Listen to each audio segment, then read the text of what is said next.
Okay,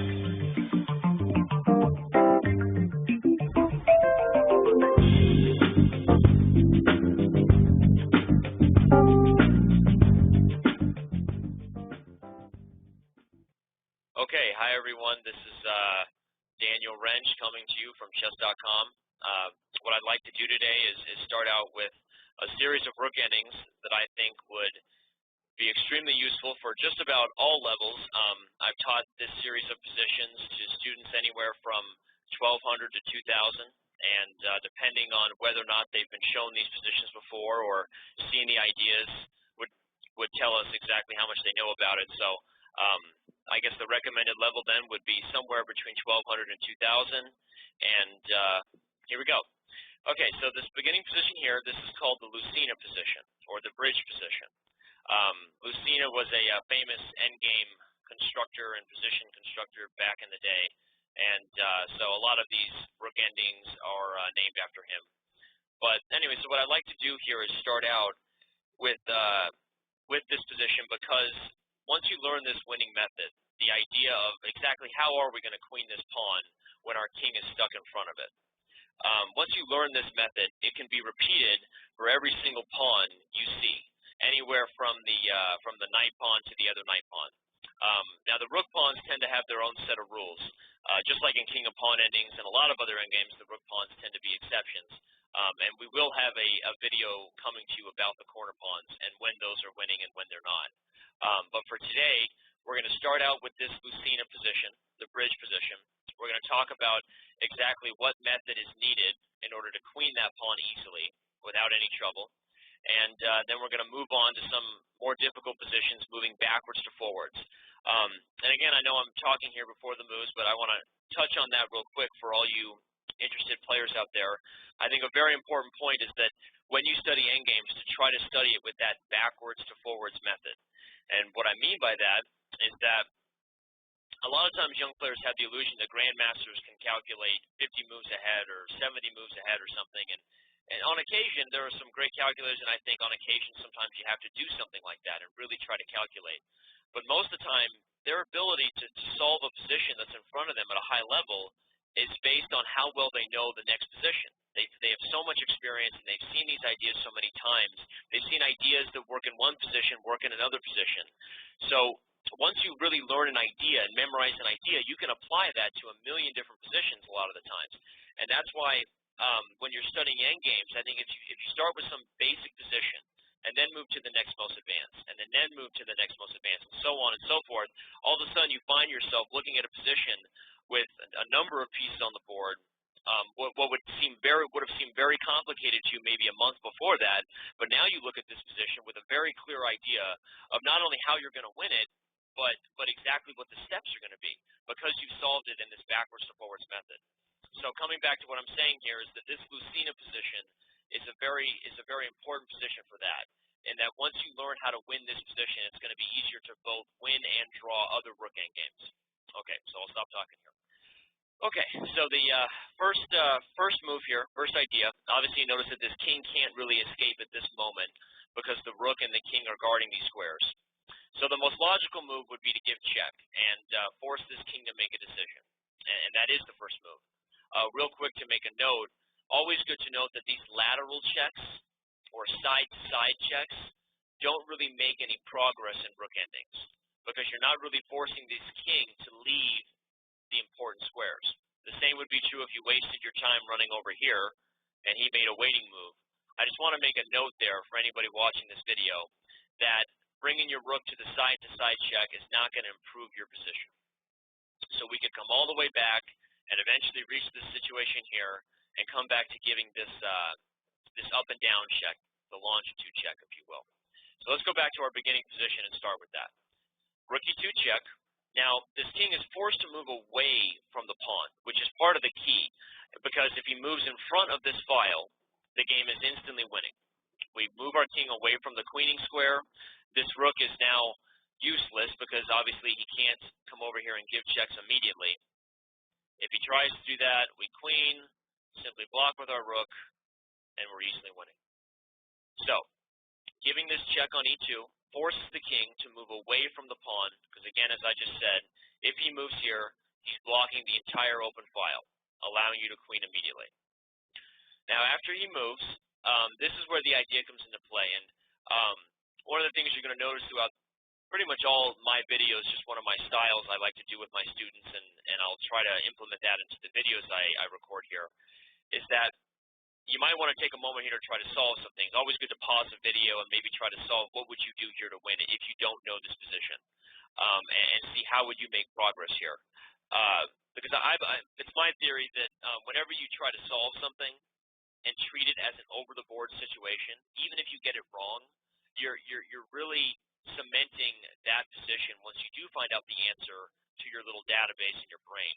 I think sometimes people sit there and allow themselves to be spoon-fed a little bit too much, and that's why maybe they forget ideas.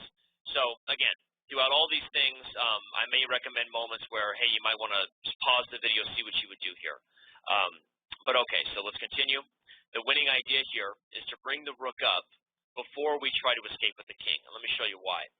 If you try to escape with the king immediately, all you're going to be doing is walking into a series of checks that will eventually exploit to you that you can't leave the pawn. So you'll bring the king back, and it's always good to know that even when we mess up, it's not over. We can always come back. But you see that bringing the king out behind the pawn did not really make any progress for you here. Giving another check obviously isn't going to do anything. So what we might want to try to do here is rather than trying to stop the checks, like for example, let's say you went back to the F file trying to prevent this, I would simply come back, not allowing you to come out. So the only thing left for you to do, if you can't prevent the checks, and there's no obvious way to win, is to try to get ready to meet the checks, and that's where this idea comes into play. This is the Lucena idea, the bridge idea, if you will. What you've done by playing this move is put them in sort of a zugzwang. Any sort of waiting move here is going to allow this king to come out, and what you've done by bringing this rook up is you prepare to meet this final check with a blocking.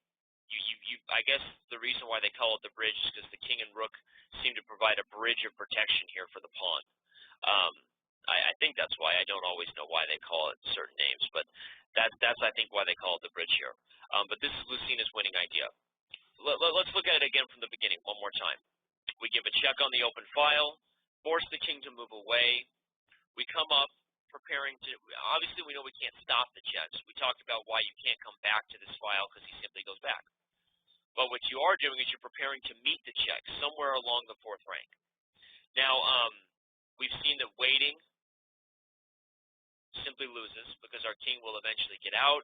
And now, by the way, if he didn't give this check, if he made a waiting move, you can simply come forward with the rook now that your king protects it, and come over and once again prepare to provide this bridge of protection for the pawn. So he does, once you've figured out this idea of bringing the rook to the fourth rank to prepare the bridge, there really isn't any way he can stop it, which is why this is so important to know, because this winning method, like I said, applies for every pawn besides the corner pawns.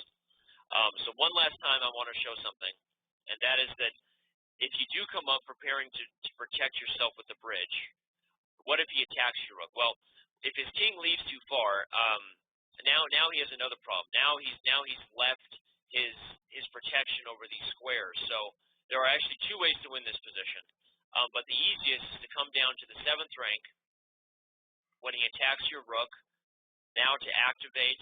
And although it's not quite the bridge with the king and rook blocking the g-pawn, it's still very effective because you prevent the checks, and there's nothing he can do but allow you to queen within the next move or two. So, in review, the Lucena position wins with every pawn besides the corner pawns.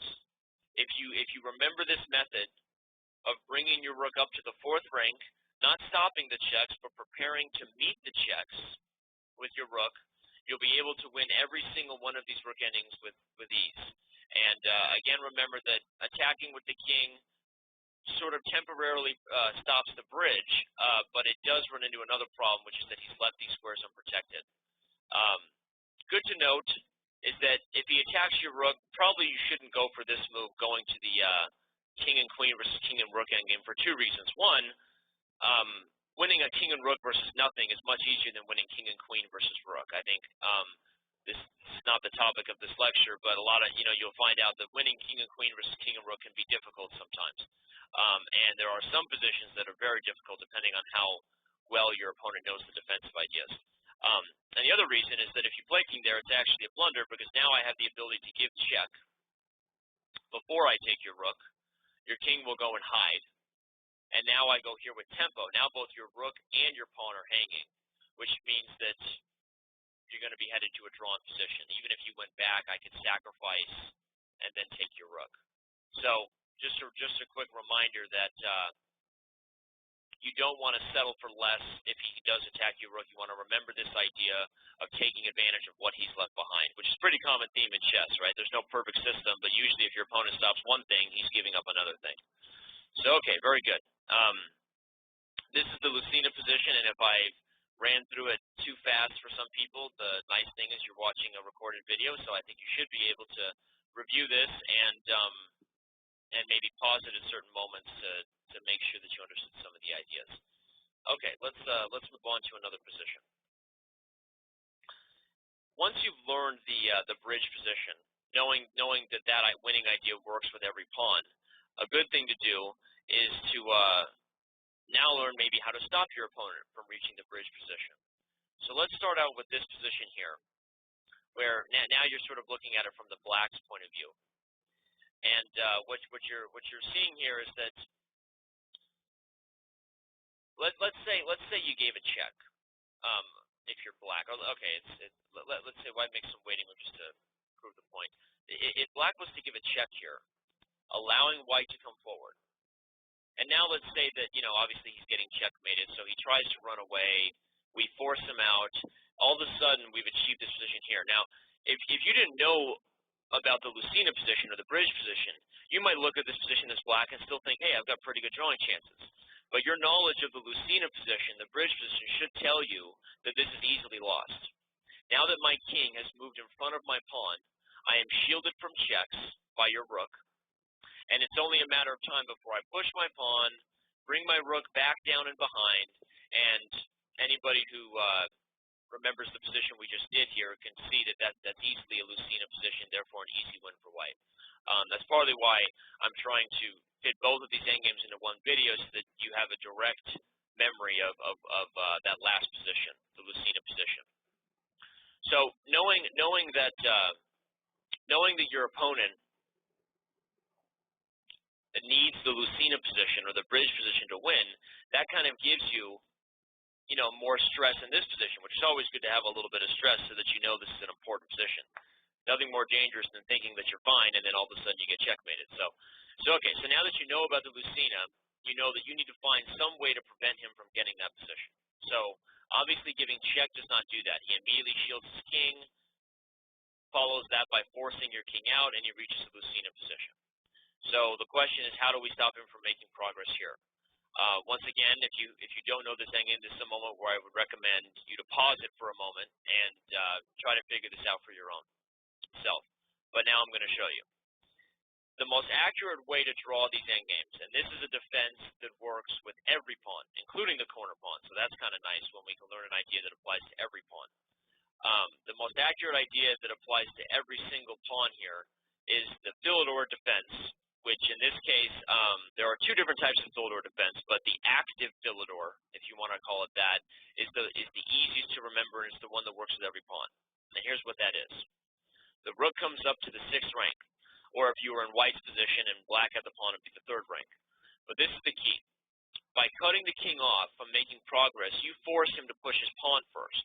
Now, he can try to wait you out, but in general, unless you make some sort of large blunder here, if he gave you check, you should be able to go back and forth. So unless you made some sort of large blunder here, I don't see any reason why your rook shouldn't be able to wait along this rank. Now, if you do that, eventually he'll either wait forever or he'll have to push his pawn. So let's say he goes ahead and does it. What was so nice about cutting him off on the 6th rank? Well, once he's done that, now we should notice something about this position. His king, for this moment, has nowhere really to hide. Now, you might say, oh, well, let's give him check real quick, but he does have a place to hide from the lateral check, the side-to-side check. Again, I don't know why that is about rook endings, but it always seems that the side-to-side lateral check isn't quite as effective. So the side check doesn't really do much. But bringing the rook back down to where you started is kind of nice, because if you notice, for this moment, while his king is here, he really has nothing he can do to prevent you from giving checks. Now, once again, giving checks, you're not trying to win this endgame. Don't go crazy and try to run your king away, and then you're going to lose. So as long as you maintain yourself in front of the pawn, you have no problems. And for this moment, his king has nowhere to hide. So let's say he tries to pretend that he doesn't see the check coming, and I don't really know what else he can do anyway. We start giving these checks. The checks continue. And this is Philidor's idea, was that once we cut him off on the 6th rank and forced his pawn to go forward, when we did come back to giving those checks, there was going to be no place for his king to hide. And if he runs too far, we actually, now we could continue to give checks, which would also be a draw here. But if he goes too far, what's the obvious idea? You come back behind the pawn, and now we don't even need those checks anymore. We're going to be drawing next move by eliminating the pawn. Let's go back to the beginning position and see what we learned here. So again, we're not going to review what the Lucena ideas were, because we did that at the beginning of the video, and hopefully you remember that, because I can't really stress enough, and it sounds basic now, that oh yeah, obviously that sounds good, what Danny's saying. I'm going to learn the basic position and then move backward. But you'd be surprised how often even very strong players will skip certain steps in their knowledge, in their foundation that they're trying to build, and that really affects their ability to solve something over the board, or really affects their ability to know a more advanced position. So sounds easy enough here, but that's just sort of a piece of advice for you when you're studying and when you're solving endgames or doing these video courses. You want to watch all of them. You want to start with what they recommend as the first video and move from there, because I think that the ideas will help you to become a better player when they go in unison like that. Anyway, so knowing the Lucena idea, that tells us that we can't allow his king to come forward and force us out, because we're going to lose. So that now we remember this idea of bringing our rook to the 6th rank to cut off the king, forcing his pawn to push first, upon which we'll immediately come back behind the pawn, exploiting to white, showing white that now his king no longer has a safe place, and the game will be an easy draw by coming over behind the checks. Real quick, we'll end this lecture on a good story to prove my point about not skipping steps. I once taught this exact endgame to a group that should have already had this known a long time ago. A group of roughly, I think the average rating in the camp was over 1900, and somebody recommended, well, can't white at some point try to bring the rook down to maybe the 3rd or 4th rank and try to trade rooks here and try to win the king and pawn ending? Well, you always want to recognize any idea like that. I give him credit for seeing any ideas, but they should have known instantly that endgame is a draw. And if you know that, kudos to you. If you don't know that, I'm going to explain that to you. King and pawn endgames, especially basic ones with one pawn, are always a draw when the pawn extends in front of the king. And the reason for that is that if you know the simplest drawing method, which is keeping your king in front of the pawn, as long as you always went straight back from the pawn, which allows you to meet his king with opposition, whichever side he goes forward to. If you went here, well then, you're a dummy and you just allowed him to win an easily drawn king and pawn endgame. But as long as you know the basic way to draw a king and pawn ending, which is that you always come straight back from a pawn, then you should never even have to consider that rook trade. Now, they, of course, figured it out because they were 1900 players, as I said, but the lecture I gave them was that they shouldn't have even have to figure that out. They should know that idea like the back of their hand, because maybe it's not relevant to them in a camp when they can all sit there and talk about it, but when you're in an over-the-board game with only 5 seconds left on your clock, you don't want to waste time on things that you should know. So that's an example of backwards to forwards chess. You should be starting with, a really very masterful understanding of king and pawn endings. Then you can move on to more advanced endgames, because every step of the way, not only does it make you a king and pawn master if you want to brag, whatever, but it also improves your ability to solve a much more difficult endgame. So that's just a little point there, and I'll show you one more time what I was talking about. Any sort of rook trade, even along the 5th rank. Let's say he got here, and gave some checks and eventually tried to block along the 5th rank. The same would be the case. Whenever the pawn has extended past the king, This should be an easy draw as long as you know to come straight back from the pawn, meeting him with opposition on either square, force draw. Okay, so we've got more wonderful rook ending videos coming your way, and a bunch of good information from a practical point of view, as well as how to study and psychological things. And maybe I rambled too much about those, but I hope everyone enjoyed this first video for chess.com. And we covered the Lucino rook ending as well as the Philidor drawing method. And hopefully I will see you in the next video, and we will continue with more positions. Thank you, everyone, and have a nice day.